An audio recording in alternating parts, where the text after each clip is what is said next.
Hello friends, today we are going to discuss the role of sunscreens in our day-to-day life. There is an invisible part of the light spectrum which is from 100 to 400 nanometers, which is the ultraviolet radiation.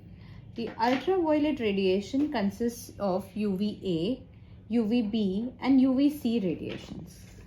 UVB lying in the range of 290 to 320 nanometers is the most damaging radiation. It has direct impact on the DNA, leads to cell mutation and thereby leading to destruction of the most vital proteins and leading to carcinogenesis. The short damage or acute damage is the sunburn that it causes. UVA radiation, which is from 320 nanometer to 400 nanometer, it consists of 90 to 95% of the visible spectrum and it penetrates deeper than UVB radiation.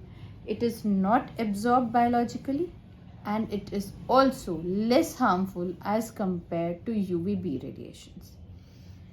It is responsible for tanning, photoaging, wrinkles, crinkles, fine lines, even PMLE. Then the sea level solar radiation, UV radiation, is approximately 95 to 98% of UVA radiation and UVB is only 2.2 to 5% of UVB. The UVC is absorbed by the stratospheric ozone and it attenuates the UVB radiation that is present in that invisible spectrum. So the highest concentration of UVB content is found when the sun is either directly overhead, or it is noontime, or it is at an high altitude, or it is near the equator. So these are the conditions when you find that the UVB radiations can harm the maximum. Hence, a sunscreen protects us at these places specially. So in this diagram also you can see UVB radiations. They can damage the skin, they can damage DNA mutation and can cause skin cancer. Whereas UVA might lead to wrinkles or crinkles or photoaging. Then it might lead to loss of elasticity, rough texture. Immunosuppression due to DNA mutation can also be caused by UVB. There might be pigmentation and even sunburn. So hence the sunscreens. Sunscreens have become the most vital protective agent in our dermatological system these days. A good sunscreen has an SPF.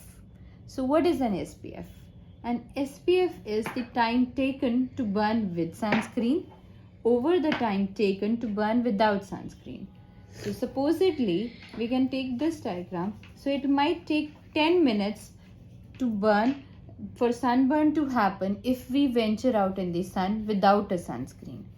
But it might take another 300 minutes if we use an SPF of 30 to prevent the sunburn. Hence, the SPF 30 will protect us 10 times more and leading to 300 minutes of sparing from sunburn.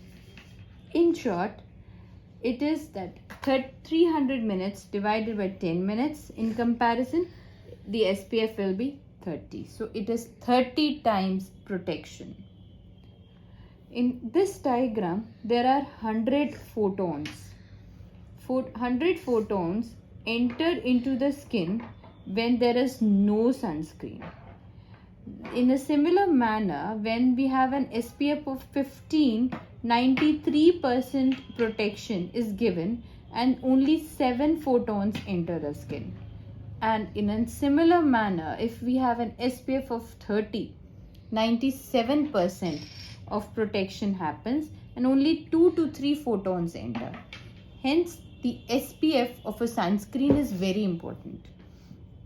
So when we come down to the SPF of sunscreen, it will be preventing the UVA as well as UVB radiations, protecting it and actually reflecting it.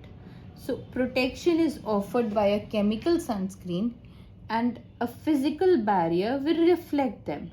Hence, we require a broad spectrum sunscreen. So there is the baseline where we require a broad spectrum sunscreen and why we require a broad spectrum sunscreen. I'll get into details more after this second video. Thank you.